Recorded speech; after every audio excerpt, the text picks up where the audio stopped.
നമസ്കാരം, എൻ്റെ പേര് രാഹുൽ. അപ്പോൾ ഇന്ന് ഞാനിവിടെ സംസാരിക്കാൻ പോകുന്നത് ജെയിംസ് ഗണ്ണിൻ്റെ പുതിയ സിനിമയായ സൂപ്പർമാനെക്കുറിച്ച് സംസാരിക്കാനാണ്. സൂപ്പർമാൻ ഞാൻ സിനിമ കണ്ടത് ഐമാക്സിൽ നിന്നാണ്. അപ്പോൾ നിങ്ങളും ഈ സിനിമ കാണാൻ ഉദ്ദേശിക്കുന്നുണ്ടെങ്കിൽ പറ്റാവുന്നതും ഫ്ലാറ്റ് സ്ക്രീനുകളോ പറ്റുവാണെങ്കിൽ 4K ലേസർ ഐമാക്സിൽ തന്നെ കാണാൻ ശ്രമിക്കുക. വളരെ ബ്രൈറ്റ് ആയിട്ടുള്ള സിനിമയാണ്. അതുകൊണ്ട് തന്നെ ഇപ്പോൾ 3D കാണുവാണെങ്കിൽ നിങ്ങൾക്ക് അത്ര ഡാർക്കായിട്ട് ഫീൽ ചെയ്യില്ല ഈ സിനിമയുടെ ബ്രൈറ്റ്നസ് കാരണം. പിന്നെ മാത്രമല്ല, അല്ലെങ്കിൽ ഇപ്പോൾ നിങ്ങൾ പൂനെയിലാണെങ്കിൽ നിങ്ങൾക്ക് ഡോൾബി സിനിമയെ കാണാം. അത് maximum 4K laser പ്രൊജക്ഷനുള്ള theatre 2K 3D ആണെങ്കിൽ പോലും 3D ഫൈൻ ആയിരിക്കും. 2D ഒരുപാട് ഷോസ് ഉണ്ടാവും, 2Dയും കാണാം. പക്ഷേ 3D കാണുന്നതുകൊണ്ട് കുഴപ്പമൊന്നുമില്ലെന്ന് ഞാൻ പറയുകയാണ്. നിങ്ങൾക്ക് ഡാർക്ക് ആവുന്നുള്ള പേടിയൊക്കെ ഉണ്ടെങ്കിൽ അതൊന്നും 3D ആകുമ്പോൾ ഇല്ല. പിന്നെ സിനിമയ്ക്ക് നല്ല ഡെപ്ത് ഉണ്ട് 3Dക്ക്. ഒബ്വിയസ്ലി സാധനങ്ങൾ പോപ്പ് ഔട്ടൊന്നും ആവില്ല. ഞാൻ പറഞ്ഞ നല്ല ഡെപ്ത്തുള്ള 3D ആണ്. അതായത് എൻ്റെ സീക്വൻസ് സിനിമകൾക്ക് ഡെപ്ത് ഉണ്ട്, അൺലൈക്ക് ജുറാസിക് വേൾഡ്.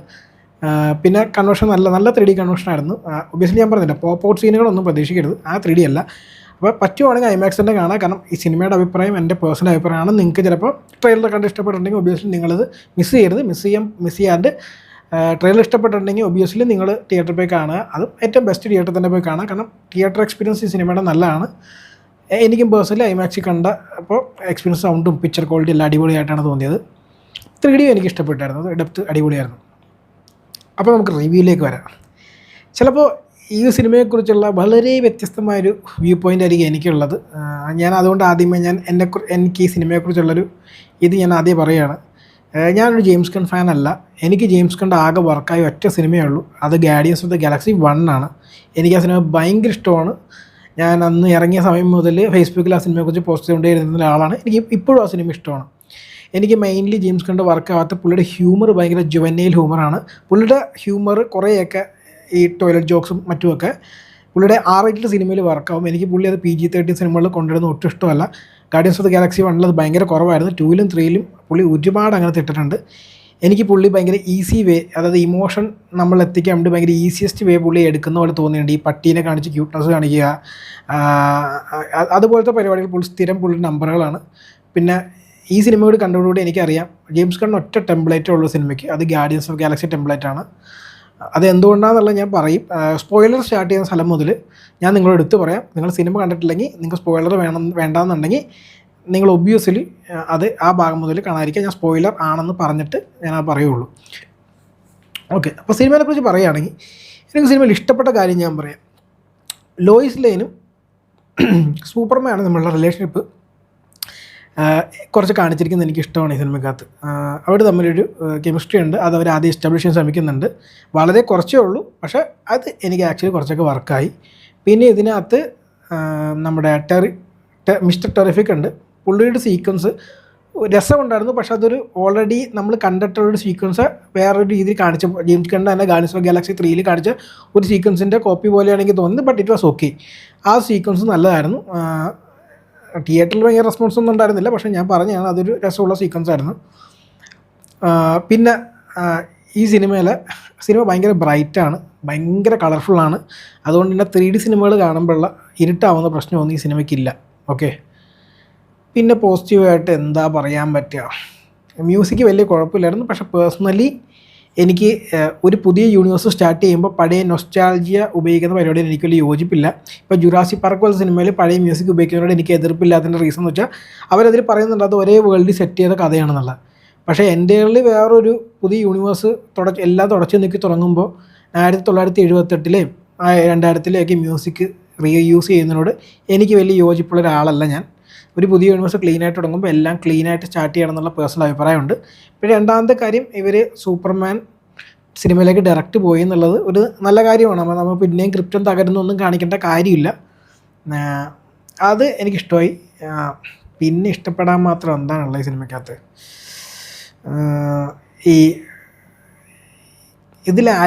എല്ലാവരും ഈ സിനിമ ഇത്തിരി ഓവർ ദ ടോപ്പാണ്, ഇത്തിരി നല്ലോണം ഓവർ ദ ടോപ്പാണ്.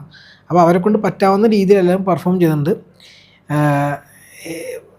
നമ്മുടെ സൂപ്പർമാനെ അഭിനയിച്ച അവൻ കുഴപ്പമില്ല, എനിക്ക് ഭയങ്കര അടിപൊളിയായിട്ട് തോന്നിയില്ല. പുള്ളി ഡ്രസ്സ് ഇട്ട് വന്നപ്പോൾ സൂപ്പർമാൻ എന്നുള്ള ഫീലൊന്നും എനിക്ക് വന്നില്ല. ഓക്കെയാണ് പുള്ളി. ചിലപ്പോൾ കോസ്റ്റ്യൂമിൻ്റെ ആയിരിക്കും, എനിക്ക് ആ കോസ്റ്റ്യൂം ഒട്ടും ഇഷ്ടമല്ല കേട്ടോ. ഒരുമാതിരി അണ്ടർവെയർ ഇട്ട് പുള്ളിയിൽ അറസ്റ്റ് ചെയ്ത് കൊണ്ടുവന്നൊരു സീക്വൻസ് ഉണ്ട്. അതിനകത്ത് പുള്ളി നടന്നു വരുമ്പോൾ എന്തൊരു വൃത്തികേടാണെന്ന് പറയും ഈ ട്രങ്ക്സ് ഇട്ടിരിക്കുന്ന സൂപ്പർമാനെ കാണാൻ. എനിക്കറിയില്ല ബാക്കിയുള്ളവർക്ക് എന്താണ് അതിനോട് ഇത്ര ഇഷ്ടമെന്നൊക്കെ. ഐ മീൻ കോമിക്സിൽ ഇറ്റ്സ് ഓക്കെ, പക്ഷേ സിനിമയിൽ നമുക്കിതൊരു വിയേർഡായിട്ടുള്ള കാര്യമാണ്. പിന്നെ നിങ്ങൾ ഒബ്വിയസ്ലി കാണുവാണ് നല്ല സൗണ്ട് മിക്സ് ആയിരുന്നു സിനിമ കേട്ടോ. സൗണ്ട് മിക്സ് അടിപൊളിയായിരുന്നു. ഈവൺ IMAX 5 ചാനൽ വരെ അത്യാവശ്യം നല്ല ഡീസൻ്റ് ആയിട്ട് തന്നെ സറൗണ്ട് ബബിൾ നമുക്ക് കിട്ടുന്നുണ്ടായിരുന്നു. ഞാൻ ആദ്യം ബാക്കിലും കുറച്ച് നടുക്കും കയറി ഇരുന്നായിരുന്നു, അപ്പോൾ സൗണ്ട് ബബിൾ ഉണ്ടായിരുന്നു. അപ്പോൾ അതും ഒരു നല്ലൊരു ഇതായിട്ടാണ് തോന്നിയത്. ഞാൻ 3D ആണ് കണ്ടത് കേട്ടോ, എനിക്ക് 2D കാണാൻ പറ്റിയില്ല. അത് ഈ സിനിപോളിസ് കൊച്ചി IMAX പണി തന്നാണ്. 2D ഷോ ബുക്ക് ചെയ്തത് അവർ ക്യാൻസൽ ചെയ്ത് 3D ഷോ ആക്കി, നമ്മളോട് ആരും പറഞ്ഞില്ല. ആൾസോ ഇൻ ബിറ്റ്വീൻ സിനിപോളിസിൻ്റെ ഇത് തുടങ്ങിയിട്ട് ഇത്ര നാളതിനെക്കുറിച്ച് ഒരു റിപ്പോർട്ട് കാർഡ് പോലത്തെ ഒരു വീഡിയോ ചെയ്യുന്നുണ്ട്. ഈ സിനിപോളിസ് ആദ്യമായിട്ട് ഇവിടെ ലേസർ IMAX തുടങ്ങിയുകൊണ്ട് ഞാൻ അവർക്ക് കുറച്ച് ലീനിയൻസ് കൊടുത്തിട്ടുണ്ടായിരുന്നു. അത് ഇന്നത്തോടെ തീരുവാണ്. ഞാൻ അവരെക്കുറിച്ചൊരു വീഡിയോ ഞാൻ എന്തായാലും ചെയ്യുന്നുണ്ട്. എനിക്കവിടെ കസ്റ്റമർ കെയറിനെ കുറിച്ചും അവരുടെ സ്റ്റാഫിനെ കുറിച്ചും ഈ നടക്കുന്ന IMAXനെ കുറിച്ചൊക്കെ കുറച്ച് കാര്യങ്ങൾ പറയാനുണ്ട്. ഞാനത് കുറച്ചൊക്കെ ഇടയ്ക്ക് ഞാൻ സൂചിപ്പിച്ചിട്ടുണ്ടെങ്കിലും ഞാൻ കൃത്യമായി ഞാൻ ഒരു വീഡിയോ ആയിട്ട് ചെയ്യണമെന്ന് വിചാരിച്ച് കുറച്ച് നാളായി. അതിനുള്ള ടൈമായെന്ന് എനിക്ക് തോന്നുന്നു. നാളെ മാക്സിമം പറ്റാവുന്ന ഞാൻ ചെയ്യും. എന്തായാലും ആ വീഡിയോ എന്തായാലും വരുന്നുണ്ട്. പിന്നെ ഞാൻ ഇനി പറയാൻ പോകുന്ന കാര്യങ്ങൾ പക്ക സ്പോയിലേഴ്സാണ്. സ്പോയിലേഴ്സ് ഞാൻ പറയുകയാണ്. സിനിമയുടെ നെഗറ്റീവിലേക്ക് വരാം. എനിക്കിതിൽ സൂപ്പർമാൻ്റെ ഫ്ലൈയിങ് സീക്വൻസുകളൊന്നും ഇഷ്ടമായില്ല. വളരെ മോശമായിട്ടാണ് തോന്നിയത് എനിക്കിതിനകത്ത്. പല സീനുകളിലും VFXൽ പുള്ളിയുടെ മുഖം VFX അന്ന് ഭയങ്കര വ്യക്തമായിട്ട് റബ്ബറി ആയിട്ട് ഫീൽ ചെയ്യുന്നുണ്ടായിരുന്നു. പിന്നെ ഇവർ ഈ ഫ്ലാഷിലെ പോലെ ultra wide angle lens use ചെയ്യുന്നുണ്ട്. പല സീനുകളിലും പല സാധനങ്ങളും വിയേർഡായിട്ടുള്ളൊരു ഷേപ്പ് കിട്ടുന്നുണ്ടായിരുന്നു സിനിമയ്ക്ക്. എനിക്കത് ഒട്ടും ഇഷ്ടമില്ല. പറക്കുമ്പോൾ മുഖം അടുത്ത് വരുമ്പോഴുള്ള അത് വിയേർഡ് ഷേപ്പൊക്കെ ആ ലെൻസ് യൂസ് ചെയ്യുന്നതിൻ്റെ പ്രോബ്ലമാണ്. ഇതിനകത്ത് സൂപ്പർമാൻ ദേഷ്യപ്പെട്ട് പുള്ളിയുടെ ഇതിലേക്ക് പറന്നു പോകുന്നൊരു സീക്വൻസ് ഉണ്ട്. ഒരു വീട്ടിനകത്ത് ഒരു റൂമിനകത്ത് എന്തോ സാധനം വെച്ച് കെട്ടിവെച്ച് പുള്ളിനിട്ട് കുലുക്കുന്ന പോലെയാണ്. പിന്നെ പുള്ളി പറക്കുമ്പോൾ അവർ ക്യാമറ ഷെയ്ക്ക് ചെയ്ത് എന്താ കാണിക്കുന്നതെന്ന് എനിക്ക് മനസ്സിലായില്ല. ആ ഒരു പറക്കണ ഫീൽ കിട്ടുകയാണെന്ന് അറിയില്ല. ചിലപ്പോൾ ഫോട്ടോസിൽ ഇങ്ങനെ കുലുങ്ങുമ്പോൾ നമുക്ക് കിട്ടുമായിരിക്കും. എന്തായാലും എനിക്കത് ഭയങ്കര ബോറായിട്ട് തോന്നി. ഈ സിനിമയിലെ എൻ്റെ ഫ്ലൈയിങ് സീക്വൻസ് എനിക്ക് ഇഷ്ടമായില്ല. ഇതിലത്തെ ഫൈറ്റ് സീക്വൻസുകളാണ് എനിക്ക് ഭയങ്കര ബോറായിട്ടാണ് തോന്നിയത്. അത്ര ഗംഭീരമാണെന്ന് പറയാനുള്ള ആക്ഷൻ സീക്വൻസ് ഒന്ന് ഇള്ളൽ ഭേദം എന്ന് പറഞ്ഞാൽ ടെറിഫിക്കലൊരു സീക്വൻസാണ്. അത് തന്നെ ഗാർഡിയൻസ് ഓഫ് ഗാലക്സി 3യിലും പണ്ട് ഈ സക്കർ പഞ്ചിലും അതുപോലത്തെ ഒരു സീക്വൻസ് ഉണ്ടായിരുന്നു. അതേ സീക്വൻസാണ് ഗാർഡിയൻസ് ഓഫ് ഗാലക്സി 3 ഉള്ളത്. അതേ സീക്വൻസ് തന്നെയാണ് ഇതിനകത്തുള്ളത്. അതിന് വേറൊരു വേർഷൻ, അതിനകത്ത് ഗ്രൂപ്പായിട്ടുള്ള ഫൈറ്റാണ്. അത് രണ്ടിനകത്തിലാണെങ്കിൽ ഇതിനകത്ത് ഒരാൾ ഒറ്റയ്ക്ക് ഫൈറ്റ് ചെയ്യുന്നിട്ടാണ് കാണിക്കുന്നത്. അല്ലാണ്ട് ആണ് എനിക്ക് ഫൈറ്റ്സുകളും ഓക്കെയാണ്, അത്രേ ഉള്ളൂ. പിന്നെ ഈ സിനിമ ഭയങ്കരമായിട്ട് നൊസ്റ്റാൾജിയ പിടിക്കുക എന്നുള്ള ഒറ്റ ഉദ്ദേശം ഈ സിനിമയ്ക്കുള്ളൂ. 1978 സൂപ്പർമാൻ്റെ ഇതും ഇതിൽ ഇടക്കിടക്ക് സൂപ്പർമാൻ ഇത് ഭയങ്കര എന്താ പറയുക, ഇതിന് വാക്കെനിക്ക് കിട്ടുന്നില്ല. അതായത് സബ്റ്റിലിറ്റി എന്ന് പറഞ്ഞ സാധനം ഈ സിനിമയ്ക്കില്ല. എല്ലാം മുഖത്തടിക്കുക എന്നുള്ള രീതിയിലാണ്. അതായത് കളർ മുഖത്തടിപ്പിക്കുക. ഞാൻ വിചാരിച്ച സൂപ്പർമാൻ വായ തുറന്ന് റെയിൻബോ പുറത്തിടുന്ന് ഞാൻ വിചാരിച്ചിരുന്നു. അമ്മാതിരി കളർ അടിച്ചു വെച്ചിരിക്കുകയാണ്. അതായത് എനിക്ക് മനസ്സിലാവും ചിലപ്പോൾ കഴിഞ്ഞ സിനിമകളിൽ കളർ കുറവാണെന്നുള്ള കംപ്ലയിൻറ്റ് ഉള്ളതുകൊണ്ടായിരിക്കും ഇമ്മാതിരി കളർ അടിച്ചു വെച്ചത്. പിന്നെ അടുത്ത കാര്യം, പിന്നെ ഈ കോമിക് അക്രസിയെക്കുറിച്ച് കുറച്ച് കാര്യങ്ങളുണ്ട്. ഞാൻ ഇനി പറയാൻ പോകുന്ന പല കാര്യങ്ങളും, അതായത് സിനിമ എനിക്ക് ഇഷ്ടമായില്ല ബേസിക്കലി. ഓക്കെ, സിനിമയ്ക്ക് ഒട്ടും ഇഷ്ടമായെന്ന് വെച്ചാൽ ഒട്ടും വർക്കായില്ല. എനിക്ക് ഈ സിനിമ കാണുമ്പോൾ 2 മണിക്കൂർ 15 മിനിറ്റിൽ ഗാർഡിയൻസ് ഓഫ് ദ ഗാലക്സി 1, 2, 3 ഒറ്റയടിക്കിരുന്ന് കണ്ട പോലത്തെ ഒരു ഫീലാണ് എനിക്ക് കിട്ടിയത്. ഞാൻ ഓൾറെഡി പറഞ്ഞു എനിക്ക് ഗാർഡിയൻസ് ഓഫ് ദ ഗാലക്സി 1 മാത്രമേ ഇഷ്ടമുള്ളൂ, 2, 3 ഇഷ്ടമല്ല. അതുപോലെ തന്നെ ജുവനൈലായിട്ടുള്ള കുറേ അൺഫണ്ണി ആയിട്ടുള്ള ഇതുപോലത്തെ ഒരു സാധനം തുറക്കുന്ന സ്ലോ മോഷനിൽ കാണിക്കുന്ന ഫണ്ണിയാണെന്ന് തോന്നുന്ന ലോകമൊക്കെ 1970 അല്ലെങ്കിൽ 1950 പറഞ്ഞ ജോക്കായിരിക്കും ഇത്. ഇയാളിത് ഇപ്പോഴും പറയുന്നത് എന്തെന്ന് എനിക്ക് മനസ്സിലായിട്ടില്ല. അതുപോലുള്ള ഒരുപാട് ജുവനൈൽ ജോക്സ് ഇതിനകത്തുണ്ട്. എന്ത് ജോക്സാണ് അതൊക്കെ? ഇതൊക്കെ ചിരിക്കണമെങ്കിൽ എന്നെ ഇക്കിളി ഇടണം. ഇങ്ങനത്തെ തമാശയൊക്കെ ചിരിക്കണമെങ്കിൽ വളരെ ഒരു ഭയങ്കര കഷ്ടപ്പെടുവാണ്. ഈ സിനിമ കാണുമ്പോൾ വളരെ കഷ്ടപ്പെടുവാണ്. അയ്യോ സൂപ്പർമാൻ ബോയ് സ്കൗട്ടാണ്, നിങ്ങൾ ഇഷ്ടപ്പെടൂ, സൂപ്പർമാൻ ഫൈറ്റ് ചെയ്യില്ല, സൂപ്പർമാനെ കൊല്ലാൻ. അതായത് ഇവർ സൂപ്പറിനെ കൊല്ലാൻ ഇഷ്ടമല്ല എന്നുകൊണ്ട് എടുത്തിട്ട് ഇതിൽ ഒരുത്തിനെ പിടിച്ച് ബ്ലാക്ക് ഹോളിലേക്കൊക്കെ എടുത്ത് വലിച്ചെറിയുന്നുണ്ട്. അത് അതിൽ വീണ് ചത്തുപോയെന്നതിൻ്റെ അർത്ഥം. അപ്പോൾ അത് ചെയ്യുന്ന ഒരാൾ ഞങ്ങളാരെയും കൊല്ലില്ല എന്ന് പറഞ്ഞിട്ട് ഇതൊക്കെ ഉണ്ട്. അപ്പോൾ ഞാൻ ഇനി പറയാൻ പോകുന്നത് പുള്ളി ഇട്ടിരിക്കുന്ന കാര്യങ്ങൾ ഞാൻ പറഞ്ഞുതരാം. ഇതിൽ കോമിക് ആക്ട്രസിനെ കുറിച്ച് പറയുകയാണെങ്കിൽ ഇതിൽ സൂപ്പർമാൻ്റെ പാരൻസ് ഉണ്ട്, ജോറൽ, അതായത് ക്രിപ്റ്റൺ അയച്ച പാരൻസ്. അവരുടെ എൻ്റയർ ഹിസ്റ്ററി, അതായത് സൂപ്പർമാൻ്റെ മിത്തോ എന്ന് പറയുന്നത് ഈ പാരൻസ് പറയുന്നതും ഈ എർത്തിലെ പാരൻസ് പറയുന്നതും ആണ് പുള്ളീനെ ഈ ഹീറോ വഴിയിലേക്ക് നയിക്കുന്നത് എന്നുള്ള രീതിയിലാണ് ഈ സിനിമ എപ്പോഴും സൂപ്പർമാൻ എന്നുള്ള സംഭവം. അതായത് പുള്ളി ഇപ്പോൾ വേറൊരു ദുഷ്ടൻ്റെ അടുത്താണ് വന്ന് പതിച്ചിരുന്നത്, പുള്ളി ദുഷ്ടനായി പോയേനെ. മനസ്സിലായോ? ഇപ്പോൾ അത് എല്ലാ സൂപ്പർമാൻ സിനിമയിലും അങ്ങനെ തന്നെയാണ്, അല്ലെങ്കിൽ എല്ലാ കോമിക്സിലും അങ്ങനെ തന്നെ ആയിരിക്കും. ഇതിലൊരു ട്വിസ്റ്റ്, ജോറലിൽ ഇവരെ ഇവിടെ അയച്ചിരിക്കുന്നത് ഭൂമിയെ ഭരിക്കാനാണ്. അതായത് ഇവിടെ കാണുന്ന പെണ്ണുങ്ങൾ മുഴുവൻ ഇംപ്രിഗ്നേറ്റ് ചെയ്യുക. അതായത് പണ്ട് നമ്മുടെ ജെയിംസ് ഗണ്ണ് പണ്ട് ട്വിറ്ററിൽ ജോക്സ് ഇട്ടതിന് പണ്ട് പിടിച്ചിട്ടുണ്ടായിരുന്നു. പണ്ട് ഡിസ്നിന്ന് പുറത്താക്കിയിരുന്നു റേപ്പ് ജോക്സ് ഒക്കെ ഇട്ടിട്ടെ. അതാണ് സംഭവം. അതായത് പുള്ളി പറയാതെ പറയുന്നത് ഭൂമിയിലെ പെണ്ണുങ്ങളെ റേപ്പ് ചെയ്ത് നിങ്ങൾ ഇവിടെ നിൻ്റെ സീഡ്സ് നടുക എന്നാണ് പുള്ളി പറഞ്ഞത്. അതായത് ഗാർഡിയൻസ് ഓഫ് ദ ഗാലക്സി 2 നമ്മുടെ വില്ലനില്ലേ, എന്താ പുള്ളിയുടെ പേര്, അതായത് പീറ്റർ ക്വില്ലിൻ്റെ അച്ഛനായിട്ട് അഭിനയിക്കുന്ന ആ ക്യാരക്ടർ, അതിന് പുള്ളിയുടെ പരിപാടി എന്തായിരുന്നു, ഓരോ ഭൂമിയിൽ പോവുക കണ്ട് സീഡ്സ് പ്ലാന്റ് ചെയ്യുക, അതായത് പെണ്ണുങ്ങളെ ഇത് ചെയ്യുക.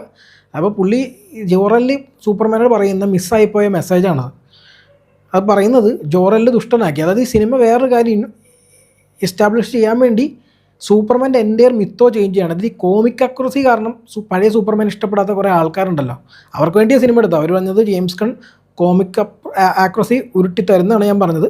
അപ്പോൾ ഞാൻ എടുത്ത് പറയുകയാണ് അതിനെക്കുറിച്ച്, കോമിക് ആക്യുറസിനെ കുറിച്ച് പറഞ്ഞതാണ്. ജോറലിൽ ഈ ഡയലോഗ് പറയുന്ന ഏതെങ്കിലും സൂപ്പർമാൻ കോമിക്സ് ഉണ്ടെങ്കിൽ എനിക്ക് സെൻഡ് ചെയ്യാം. ഞാൻ വായിക്കാത്തതുകൊണ്ടായിരിക്കും, ഞാൻ ഭയങ്കര ഒരു കോമിക് വായിക്കുന്ന ആളൊന്നും അല്ലല്ലോ. അപ്പോൾ അത് 2 ഇതിലത്തെ ലെക്സ് ലൂതർ എന്താണത്, എനിക്ക് ഭയങ്കര ഇഷ്ടമുള്ളൊരു ആക്ടറായി നിക്കോളസ് ഹൗൾട്ട് എന്ന് പറയുന്നത്. പുള്ളിയുടെ കാസ്റ്റിംഗ് എനിക്ക് ഭയങ്കര ഇഷ്ടമായിരുന്നു. പുള്ളി അതിലുള്ളതെന്നുള്ളത് എനിക്ക് ഭയങ്കര കോൺഫിഡൻസ് ആയിരുന്നൊരു കാര്യമായിരുന്നു. എന്തായിരുന്നത്, വളരെ സ്റ്റുപ്പിഡ് ക്യാരക്ടർ ഇറ്റ് വാസ്. അത് കോമിക് ആക്ടറായിട്ട് ലെക്സ് ലൂതർ ആണെന്ന് പറയുന്നത് ഞാൻ പിടിച്ച് 2 ഇടിക്കുകയും സത്യം പറഞ്ഞാൽ. ഏതെങ്കിലും ലെക്സ് ലൂതർ ഇതുപോലെ സത്യം പറഞ്ഞാൽ പുള്ളിനോട് നീ ജോക്കർ കണ്ടിട്ടുണ്ടോ, പെയിൻറ്റ് ചെയ്യാത്ത ജോക്കർ എങ്ങനെയാണ് അതുപോലെ അഭിനയിച്ചോളാൻ പറഞ്ഞ പോലെയാണ്. പിന്നെ ഇതിലത്തെ ക്യാരക്ടേഴ്സ് എല്ലാം ഏതാണ്ട് 15-14 വയസ്സുള്ള ആളുകൾ റെസ്പോണ്ട് ചെയ്യുക. എല്ലാവരും ഒരു മുഴുവൻ നേരം യെല്ല് ചെയ്തുകൊണ്ടിരിക്കുക അങ്ങോട്ടും ഇങ്ങോട്ടും. നിക്കോളസ് ഹൗൾട്ട് മുഴുവൻ നേരം യെല്ല് ചെയ്യും, സൂപ്പർമാൻ മുഴുവൻ നേരം യെല്ല് ചെയ്യും, ലോയിസിനെ മുഴുവൻ നേരം. ഒന്ന് ആലോചിച്ച് നോക്കണം, ഈ ലോയിസ് ലൈനും ഒക്കെ അവിടുത്തെ വലിയ പത്രപ്രവർത്തകയാണ്. ഇങ്ങനെ എപ്പോഴും ഒച്ചപ്പാടും യെല്ല് ചെയ്യുന്ന ആൾക്കാരാണ്. പക്ഷേ അതായത് ശരിക്കും 15-16 വയസ്സുള്ള ടീനേജേഴ്സിനെ പോലെയാണ് ഇതിലത്തെ എല്ലാ ക്യാരക്ടേഴ്സും പെരുമാറുന്നത്, ഇൻക്ലൂഡ് ചെയ്യുന്ന മെയിൻ വില്ലൻ. ഓക്കെ, പിന്നെ ഇതിന് നമ്മുടെ ഗാർഡിയൻസ് ഓഫ് ദ ഗാലക്സിയിൽ ഗ്രൂട്ടിന് പകരം നമ്മളിവിടെ ഭംഗിയുള്ള ക്യൂട്ടായിട്ടുള്ളൊരു പാറ്റിക്കുട്ടീനെ വെച്ചിട്ടുണ്ട് കേട്ടോ. എല്ലാവരും ക്യൂട്ട് ഡോഗി. ഇയാളുടെ സ്ഥിരം നമ്പറാണ് അതൊക്കെ. ഞാൻ പറഞ്ഞ പുള്ളിക്ക് ഒരു രീതിയിൽ സിനിമ എടുക്കാൻ അറിയും. അതിപ്പോൾ ഗാർഡിയൻസ് ഓഫ് ദി ഗാലക്സി ആയാലും സൂപ്പർമാൻ ആയാലും പുള്ളി ബാറ്റ്മാൻ ആയാലും ചിലപ്പോൾ ഇങ്ങനെ തന്നെ ഇരിക്കും. ചിലപ്പോൾ ബാറ്റ്മാൻ്റെ കൂടെ ഇതുപോലെ ക്യൂട്ടായിട്ടുള്ള പൂച്ച ഉണ്ടാവുമായിരിക്കും ചിലപ്പോൾ. കാരണം ഇതാണ് ഈസി ആയിട്ട് നമുക്ക് ആൾക്കാരിൽ ഇമോഷൻസ് ഇൻവോക്ക് ചെയ്യാൻ പറ്റുന്ന ഈസി പരിപാടി.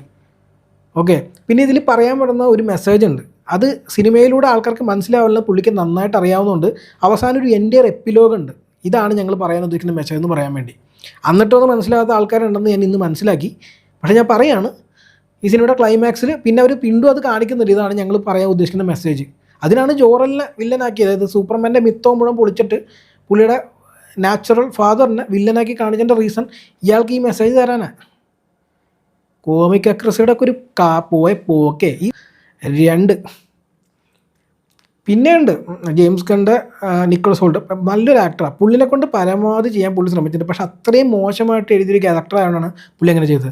പിന്നെ പുള്ളിയുടെ ക്യാരക്ടറും പുള്ളി ചെയ്യുന്നതും, അതായത് ഈ സിനിമയിൽ പുള്ളീനെ ഒരുമാതിരിപ്പെട്ട കാണിക്കുമ്പോഴെല്ലാം പുള്ളി ഒരു കമ്പ്യൂട്ടർ റൂമിനകത്തിരുന്ന് പുള്ളിയുടെ പല കാര്യങ്ങളും കൺട്രോൾ ചെയ്യുന്ന ഒരുപാട് പേരുണ്ട്. നിങ്ങൾ ഗാർഡിയൻസ് ഓഫ് ദ ഗാലക്സി 2ലും 3ലും ശ്രദ്ധിച്ചിട്ടുണ്ടാവും. അതിനകത്തൊരു ഗോൾഡൻ കളറിലൊരു പുള്ളിക്കാരത്തിന്, എനിക്ക് വേറൊന്നും അറിയില്ല, എന്നോട് പേര് ചോദിക്കരുത്. ആ പുള്ളിക്കാരത്തേക്ക് ഒരു ആർമിയുണ്ട്. പുള്ളിക്കകത്ത് പ്ലെയിൻസ് എല്ലാം കൺട്രോൾ ചെയ്യുന്ന ഒരു ടീം. അതെങ്ങനെയാണെന്ന് ആ സീൻ നിങ്ങൾ ഓർക്കുന്നുണ്ടെങ്കിൽ നിങ്ങൾ നേരെ അതെടുത്തിട്ട് ഈ സൂപ്പർമാനിലേക്ക് വെക്കുക. അത് രണ്ടും സെയിം ടു സെയിം ആണ്. അതായത് ആ വില്ലത്തി ഈ വില്ലന് സെയിം ആണ്. അവരുടെ ക്യാരക്ടറൈസേഷൻ പോലും സെയിം ആണ്. ഞാൻ ഈ പറയുന്നത് നിങ്ങൾക്ക് വിശ്വാസമില്ല, നിങ്ങൾക്ക് ആ സിനിമ കണ്ടു നോക്കാം. ഞാൻ എടുത്തു പറയാം, എനിക്ക് guardians of the Galaxy comics ഞാൻ അധികം വായിച്ചിട്ടില്ല.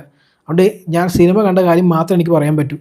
ആ സെയിം ക്യാരക്ടർ തന്നെയാണ് നിക്കോളസ് ഹോൾട്ട് ഇതിനകത്ത് പ്ലേ ചെയ്യുന്നത്. അതായത് ജോക്കറിൻ്റെ ഇംപ്രഷൻ തരുക മാത്രമല്ല പുള്ളി ചെയ്യുന്ന സീൻസിൽ. പുള്ളിയുടെ ക്യാരക്ടർ ആക്ച്വലി ആ പെണ്ണ് തന്നെയാണ്. ആ പെണ്ണ് ഗോൾഡൻ കളറുള്ള ഫുൾ ഗോൾഡ് കളറായിട്ടുള്ള പെണ്ണ് അവർ കമ്പ്യൂട്ടർ വെച്ച് എല്ലാവരും കൺട്രോൾ ചെയ്യുന്നു. ഇതിനകത്ത് കമ്പ്യൂട്ടർ വെച്ച് പ്ലെയിനിനെ കൺട്രോൾ ചെയ്യുന്നവരെ വേറെ ചില സാധനത്തിനാണ് കൺട്രോൾ ചെയ്യുന്നതേ ഉള്ളൂ. പിന്നെ പറക്കുന്ന സാധനം സൂപ്പർമാൻ, കൺഫ്യൂസ് സൂപ്പർമാൻ. സത്യം പറഞ്ഞ ഈ സിനിമ പറയാൻ ശ്രമിക്കുന്നത് ആ സാക്ക് സ്നൈഡറിൻ്റെ സിനിമ പറയാൻ ശ്രമിച്ച അതേ കാര്യം തന്നെയാണ്. അത് വട്ടം ചുറ്റി കറങ്ങിത്തിരിഞ്ഞ് 2 പ്രാവശ്യം പ്രസംഗം നടത്തിയിട്ട് വേണം അവർക്ക് മനസ്സിലാക്കാമെന്നുള്ളൂ. അതിനകത്ത് വളരെ സിമ്പിളായിട്ട് പുള്ളി ആ സിനിമയ്ക്കകത്ത് സൂപ്പർമാൻ എന്ന് പറയുന്നത് സ്റ്റാർട്ട് ചെയ്യുന്നൊരു സൂപ്പർമാനാണ്. ഇതിൽ ഓൾറെഡി പറയുന്നുണ്ട് പുള്ളി ആദ്യമായിട്ട് ഇടികൊണ്ട് നോക്കുന്ന സൂപ്പർമാനാണ്, സൂപ്പർമാൻ അവിടെ എത്തിയിട്ടുള്ളൂ എന്ന് പറയുന്നു. ഇതിൽ ക്ലാർക്ക് കെൻ്റ് എന്ന് പറഞ്ഞ ക്യാരക്ടറുണ്ട്. അങ്ങനെ ഒരു ക്വസ്റ്റ്യൻ നമുക്ക് ചോദിക്കാം വേണമെങ്കിൽ ഈ സിനിമക്കകത്ത്. ക്ലാർക്ക് കെൻ്റ് ഒന്നും ഇല്ല സിനിമക്കകത്ത്. ഇവർ ഭയങ്കര കാര്യമായിട്ട് പല ഇൻ്റർവ്യൂസിലൊക്കെ പറയുന്നത് കേട്ടത് ക്ലാർക്ക് കെൻറ്റും ഇതും ഭയങ്കര വ്യത്യാസമാണ്. ഇല്ലാത്ത ക്ലാർക്ക് കെൻ്റ് ഇല്ല ഇതിനകത്ത്. ആക്ച്വലി സെക്കൻഡ് ഹാഫിൽ ലോയിസ് ലൈൻ ഒന്നും ചെയ്യാനില്ല. എന്തെങ്കിലും ചെയ്യേണ്ടതെന്ന് വെച്ചിട്ട് ഒരു സൈഡ് മിഷൻ പോലെ കൊടുക്കും. പുള്ളിക്കാരത്തി വെറുതെ അവിടെ ഉണ്ട്. പുള്ളിക്കാരത്തിക്കൊന്നും യാതൊരു ഇമ്പോർട്ടൻസും ഇല്ലാത്ത. അതിനേക്കാൾ കൂടുതൽ ഇമ്പോർട്ടൻസ് ജസ്റ്റിസ് ഗ്യാങ്ങിനുണ്ട് സത്യം പറഞ്ഞാൽ. അതായത് പുള്ളിക്ക് ഈ ജെയിംസ് ഗൺ എന്ന് പറഞ്ഞ ഡയറക്ടറിന് ഈ ടീമപ്പ് പരിപാടി മാത്രം നടക്കുകയുള്ളൂ. പുള്ളിക്കൊരു ഒറ്റയ്ക്കുള്ളൊരു സൂപ്പർ ഹീറോ പടം എടുക്കാനുള്ള കഴിവൊന്നും പുള്ളിക്കില്ല. അത് പുള്ളിക്കൊണ്ട് പറ്റുകയില്ല. അതുകൊണ്ട് പുള്ളി ഇങ്ങനെ സൈഡ് ക്യാരക്ടേഴ്സിനെ ആഡ് ചെയ്യും. ഈ സൈഡ് ക്യാരക്ടേഴ്സിനെ ആഡ് ചെയ്ത് അതായത് ഡയറക്റ്റ് ഒരു ഭയങ്കര ഫേമസ് ആയൊരു ഗ്രീൻ ലാൻഡനെ ആഡ് ചെയ്ത് കഴിഞ്ഞാൽ പ്രശ്നം എന്ന് വെച്ച് കഴിഞ്ഞാൽ അത് കോമിക് ആക്ടറേറ്റ് ആണോ അല്ല എന്നുള്ള ചോദ്യങ്ങളൊക്കെ വരാൻ തുടങ്ങും. അപ്പോൾ പുള്ളി എന്താണെന്ന് വെച്ചാൽ വളരെ ഒബ്സ്ക്യൂറായ പല ക്യാരക്ടേഴ്സിനെ അങ്ങോട്ട് കൊണ്ടുവരും. ഭയങ്കര ഒബ്സ്ക്യൂറാണ്. അതായത് ഭയങ്കര ഡീപ്പായിട്ട് കോമിക്സിനെ കുറിച്ച് അറിയാവുന്നവർക്ക് വളരെ നന്നായിട്ട് അറിയായിരിക്കും. അല്ലാത്തവർ എത്ര പേർക്ക് ഈ കാണിക്കുന്ന എല്ലാ ക്യാരക്ടേഴ്സിനും അറിയാൻ പറ്റും. അപ്പോൾ പുള്ളിയുടെ അഡ്വാൻറ്റേജ് എന്ന് വെച്ചാൽ പുള്ളി കോമിക് ആക്യുറേറ്റ് ആണെന്നുള്ള രീതിയിൽ അത് ചിലപ്പോൾ ഡ്രസ്സിലൊക്കെ കൂടെ സിമിലാരിറ്റി ഉണ്ടാവും. അത് വെച്ചിട്ട് പുള്ളിയുടെ രീതിയിലെ ക്യാരക്ടറിനെ മുഴുവൻ മാറ്റും. എന്നിട്ട് വിളി കോമിക് ആക്യുറേറ്റ് എന്നുള്ള പേരുമാണ്. ഇത് പുള്ളിയുടെ പീസ് മേക്കറിലും കാണാം. പീസ് മേക്കർ ഞാൻ മുഴുവൻ കണ്ടിട്ടില്ല കേട്ടോ. അതിനകത്തുള്ളൊരു ക്യാരക്ടറിനെ എനിക്ക് നന്നായിട്ട് അറിയാം കോമിക്സിൽ. അതെന്തായാലും ആ ക്യാരക്ടർ കോമിക്സിൽ അങ്ങനെയല്ലെന്ന് എനിക്കും അറിയാം. സിനിമേനെക്കുറിച്ചൊരു റെഡിറ്റ് ലീക്ക് പണ്ടെപ്പോഴും ഇറങ്ങിയിട്ടുണ്ട്. ആ റെഡിറ്റ് ലീക്ക് പരമസത്യമാണ്. ഏതവനാണത് അവരുടെ ഹെഡ് ക്വാർട്ടേഴ്സിൽ ലീക്ക് ചെയ്തതെന്ന് എനിക്കറിയില്ല. പരമസത്യമാണത്. പിന്നെ അതിനകത്ത് ജിമ്മി ഓലസൺ ക്യാരക്ടർ ഉണ്ട് ഇതിനകത്ത്. ഐ മീൻ ഏറ്റവും കൂടുതൽ കംപ്ലയിൻറ്റ് പറഞ്ഞൊരു ക്യാരക്ടർ അതായിരുന്നല്ലോ. ആ ക്യാരക്ടറിന് ഇവർ ഭയങ്കര എല്ലാ പെണ്ണുകൾക്കും ഇഷ്ടമുള്ള ക്യാരക്ടർ. എനിക്കൊണ്ട് ജെയിംസ് ഗൺ പുള്ളീനെ ആണ് ജിമ്മി ഓലസനായിട്ട് പ്ലേസ് ചെയ്തിരിക്കുന്നതെന്ന് തോന്നുന്നു. അതാ പുള്ളിയുടെ ഒരു ഫാൻറ്റസിയാണെന്ന് തോന്നുന്നു ആ ക്യാരക്ടർ. അപ്പോൾ ആ പുള്ളീനെ എല്ലാ പെണ്ണുങ്ങൾക്കും ഭയങ്കര ഇഷ്ടമാണ്. എന്തരോ ഏതോ പിന്നെ പോക്കറ്റ് യൂണിവേഴ്സ് പിന്നെ ഇതൊക്കെ പറഞ്ഞു വന്നു കഴിഞ്ഞാലോ സത്യം പറഞ്ഞാൽ ഇവർ കുറേ actually almost same to same scenes ഉണ്ട്. പുള്ളി ബാറ്റ്മാൻ വേഴ്സസ് സൂപ്പർമാനും ജാക്ക് സ്നൈഡറിൻ്റെ മറ്റേ പടങ്ങളൊക്കെ കണ്ടതിൻ്റെ ആ സീക്വൻസ് വരെ പലതും ഇതിലേക്ക് പുള്ളി എടുത്തിട്ടുണ്ട്. സൂപ്പർമാൻ്റെ കൊടി വരുന്നു, സൂപ്പർമാനെ ഈ ഒരു രാജ്യക്കാർ ഹീറോ ആയിട്ട് അല്ലെങ്കിൽ ദൈവമായിട്ട് കാണുന്നു, പുള്ളി വരാൻ വേണ്ടി വെയിറ്റ് ചെയ്യുന്നു. എന്തൊക്കെയാണെന്നറിയോ. സത്യം പറഞ്ഞാൽ നല്ല രീതിയിൽ എനിക്ക് പൊളിഞ്ഞ സിനിമ കണ്ടപ്പോൾ. നിങ്ങൾക്ക് ഇഷ്ടപ്പെടാതിരിക്കാം. എന്നോട് പക്ഷേ കോമിക് ആക്രേസിയുടെ കാര്യം പറഞ്ഞാൽ ആരും ഇങ്ങോട്ട് വരരുത്. ഈ ഒരു സിനിമയ്ക്ക് പറയാനുള്ള കാര്യം 2 പ്രാവശ്യം പ്രസംഗം നടത്തി പിന്നെ അതേ സീക്വൻസ് റിപ്പീറ്റ് വേറൊരു സീനിൽ അതേ കാര്യം പറഞ്ഞാൽ പിന്നെ റിപ്പീറ്റ് ചെയ്യേണ്ടി വന്നാൽ അതൊരു മോശമായി എഴുതിയ സിനിമയായതേ ഞാൻ കാണുള്ളൂ. അതിനെ ഒരു വശം കണ്ടാൽ നമുക്ക് മനസ്സിലാവണം ഇവർ പറയാൻ ഉദ്ദേശിക്കുന്നത്. ഇവർക്കത് മനസ്സിലാക്കാൻ പറ്റാത്തതുകൊണ്ട് ഒരു എൻ്റെ എപ്പിലോഗ് ഉണ്ട്. പുള്ളിക്കൊരു പ്രസംഗം തന്നെ ഉണ്ട് ഇതിനകത്ത്. ഇതാണ് പുള്ളി പറയാൻ ഉദ്ദേശിക്കുന്നത് എന്നുള്ള. അത് കഴിഞ്ഞ് പിന്നെ സിനിമ എൻ്റെയോ പിന്നെ അത് കാണിക്കേണ്ടത് വേറൊരു രീതിയിൽ. ആൾക്കാർക്ക് അല്ലെങ്കിൽ പുള്ളിക്ക് അവസാനത്ത് അത് കാണിച്ചാൽ മാത്രം മതി. അതിലൂടെ നമുക്ക് കാര്യം മനസ്സിലാവും. പക്ഷെ അത് പുള്ളി പറ്റില്ല. ഇതിനൊക്കെ അതിൻ്റെ ഒപ്പം അവിടെ വെച്ച് ലൂത്തർ റിപ്ലൈ കൊടുക്കുന്നു പുള്ളി എന്തിനത് ചെയ്യുന്നു എന്നുള്ള. ഇത്രയും സ്റ്റുപ്പിഡായിട്ട് എഴുതിയ ലൂത്തർ ലൈൻസ് ചിലപ്പോൾ എൻ്റെ കോമിക്സിൽ പോലും ഉണ്ടാവില്ല. എനിക്ക് തോന്നുന്നില്ല ഒരു കോമിക് ബുക്ക് റൈറ്ററും ലൂത്തർ ഇത് ആ പറഞ്ഞ ഡയലോഗുകൾ മുഴുവൻ പോലെ സാധനം ഏതെങ്കിലും കോമിക് ബുക്കിൽ ഉണ്ടാവുമെന്ന് എനിക്ക് തോന്നുന്നില്ല. എന്താണ് ഈ സിനിമ കൊണ്ട് ഉദ്ദേശിച്ചത്? ശരി, പുള്ളി എന്താ ചെയ്യുന്നത് വെച്ച് കഴിഞ്ഞാൽ പുള്ളി പഴയ നേരത്തെയുള്ള സിനിമകൾ കണ്ടപ്പോൾ പ്രത്യേകിച്ചും പുള്ളിയുടെ തൊട്ട് മുമ്പുള്ള ജാക്ക് സ്നൈഡർ പടം കണ്ടപ്പോൾ പുള്ളിക്ക് തോന്നിയത് അതിൽ സൂപ്പർമാൻ അവർ റിയൽ വേൾഡിൽ പ്ലേസ് ചെയ്യാൻ നോക്കി. അതുകൊണ്ടാണ് വർക്ക് ചെയ്യാഞ്ഞത്. ഓക്കെ, അപ്പോൾ പിന്നെ നമുക്കിത് കോമിക് ബുക്ക് വേൾഡിൽ വെച്ചിട്ട് അങ്ങനെ കോമിക് ബുക്ക് ഇട്ട് അലക്കാം. അതുകൊണ്ട് പുള്ളി നേരെ കോമിക് ബുക്കിൽ കൊണ്ട് പ്ലേസ് ചെയ്ത് കളർ ബ്രൈറ്റ്നെസ് ഇതിനെ അടിച്ച് വിടും. റെയിൻബോ ആണ് പടം. റെയിൻബോ കംപ്ലീറ്റ് റെയിൻബോ കളർ അടിച്ച് വിട്ടിരിക്കുകയാണ്. ഇതുകൊണ്ട് ഇനിയിപ്പോൾ ഇരുട്ട് പേടിയുള്ളവർക്ക് സമാധാനത്തോടെ ഈ സിനിമ കാണാൻ പറ്റുമായിരിക്കും. അത് അങ്ങനത്തെ ഉള്ള ആൾക്കാർക്ക് വേണ്ടിയാണല്ലോ അവർ ഒരു യൂണിവേഴ്സ് സ്റ്റാർട്ട് ചെയ്തത് കംപ്ലീറ്റ് ആക്കാണ്ട് ഇതിലോട്ട് പോയത്. അതായത് Marvelification of DC is complete. Okay, ഇനി നമുക്ക് മാർവലിലെ സിനിമകൾ ഇതുപോലെ കാണാം. അതേ മാസം തന്നെ DC സിനിമകളും കാണാം. എല്ലാം ഒരുപോലെ ഇരിക്കും. നമ്മൾ ഹാപ്പി അല്ലേ? എല്ലാവർക്കും അതല്ലായിരുന്നു വേണ്ടിയിരുന്നത്. You got it. പിന്നെ എനിക്ക് പറയാമെന്ന് വെച്ചാൽ ഇതെൻ്റെ അഭിപ്രായം മാത്രമാണ്. ഒബ്വിയസ്ലി നിങ്ങൾക്ക് ചിലപ്പോൾ ഈ സിനിമ ഇഷ്ടമായി കാണിക്കും. നിങ്ങൾക്ക് ഇഷ്ടപ്പെടാൻ റീസൺസും ഉണ്ടാവും. അപ്പോൾ നിങ്ങൾ കണ്ടിട്ടില്ലെങ്കിലും ചിലപ്പോൾ നിങ്ങൾക്ക് ട്രെയിലർ കണ്ട് ഇഷ്ടപ്പെട്ടുണ്ടാവും. പിന്നെ ചിലപ്പോൾ നിങ്ങൾക്ക് ജെയിംസ് കണ്ട എല്ലാ സിനിമകളും ഇഷ്ടപ്പെട്ടിട്ടുണ്ടാവും. അങ്ങനെയുള്ളവരാരും എൻ്റെ അഭിപ്രായം കേട്ടി സിനിമ കാണാതിരിക്കരുത്. അവർ കാണുവാണെങ്കിൽ എനിക്ക് പറയുകയെന്ന് വെച്ചാൽ IMAXിലൊക്കെ തന്നെ കാണാൻ ശ്രമിക്കുക. അറ്റ്ലീസ്റ്റ് നല്ല ബ്രൈറ്റ് ആയിട്ടുള്ള 3D നല്ല സൗണ്ട് ക്വാളിറ്റിയും കിട്ടും. വീട്ടിലിരുന്ന് കണ്ടാൽ അത് കിട്ടില്ലല്ലോ. അതിനെക്കുറിച്ച് എനിക്ക് നല്ല അഭിപ്രായമാണ്. DCP ഭയങ്കര ഹൈ ക്വാളിറ്റി DCP ആണ്. അറ്റ്മോസ് എങ്ങനെയുള്ളത് എനിക്കറിയില്ല. IMAX കണ്ട കാര്യം പറയാനുള്ള ചിലപ്പോൾ ഞാൻ അറ്റ്മോസിന് കാണുമായിരിക്കും. കാരണം ഈ സിനിമയിലേക്ക് എനിക്ക് കുറച്ച് പ്രതീക്ഷയൊക്കെ ചെറുതായിട്ടുണ്ടായിരുന്നു. അതുകൊണ്ട് ഞാൻ 2 പ്രാവശ്യം ബുക്ക് ചെയ്തിട്ടുണ്ടായിരുന്നു. അങ്ങനെ ബുക്ക് ചെയ്ത സ്ഥിതിക്ക് ഞാൻ കാണാതിരിക്കില്ല ഒരിക്കലും. അപ്പോൾ ആ വീഡിയോ കണ്ടിട്ട് ഞാൻ ഒന്നും കൂടി ആ സിനിമ കണ്ടിട്ട് അത് സിനിമയെക്കുറിച്ച് അഭിപ്രായം ഞാൻ പറയാൻ പോകുന്നില്ല. എനിക്ക് IMAXിലും PXLലും കിട്ടിയ 2-3 ഡിഫറൻസ് എന്തെങ്കിലും ഉണ്ടോ എന്ന് പറയാൻ വേണ്ടി മാത്രം വരുന്നതാണ്. അപ്പോൾ എന്തായാലും ഇത്രയും നേരം വീഡിയോ കണ്ടാൽ നമുക്കിനി അടുത്ത വീട്ടിൽ കാണാം. ബൈ.